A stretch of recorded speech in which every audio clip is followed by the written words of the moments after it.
The concept of liberty is an issue that I've read and studied about and thought about, and I think it answers so many questions. Obviously not all the questions, because there's always going to be some problems.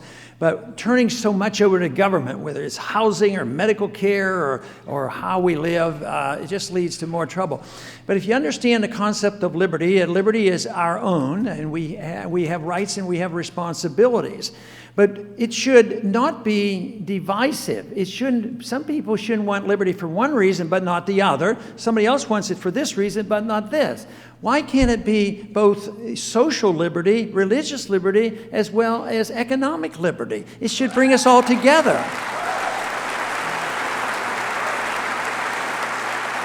Now, some of the problems is that those who don't want economic liberty said that some people will fall through the cracks and they need us to reorganize the whole economic system. Others will say, well, if you're allowed to do whatever you want, somebody's going to do something that I abhor. They might not practice good personal habits, and they might do things I don't endorse.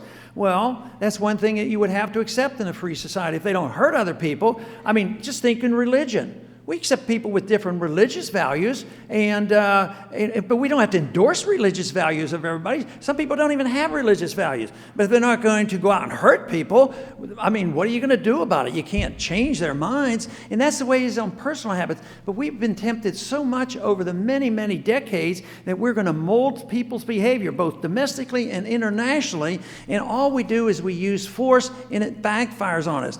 You know, if we want to mold the world, if we want to show that we're an exceptional nation, let's be an exceptional nation. Let's set a standard for them.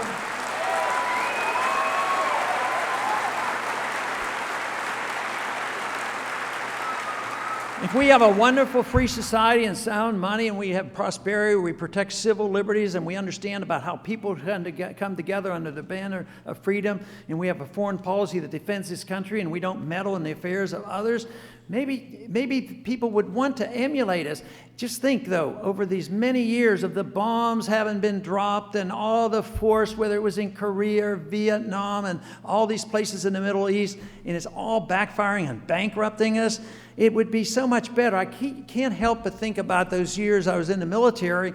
I never had to go to Vietnam, but it was so fruitless. It lasted so long, and so many people died. And then finally we lost. We had to come home. We lost 60,000 military personnel. And we finally came home. And guess what? The world in the Far East didn't go communist. They came more westernized when we didn't use force. And now we trade with Vietnam. We travel there. We invest there. They come over here. Just think of what has been... Just think of the success of what was achieved in peace that could never have been achieved with war. We need to have more confidence in a peaceful mission.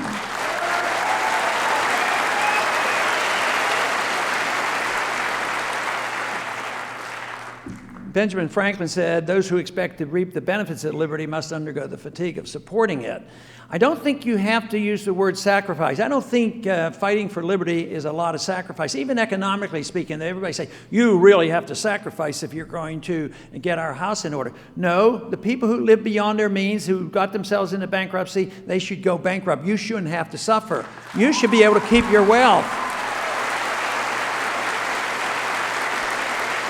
And if you're in business or whatever, and we deregulate society and get the Fed off our backs and out of our pockets and get rid of the income tax, that I don't think is a sacrifice. I think that would be a real blessing for us.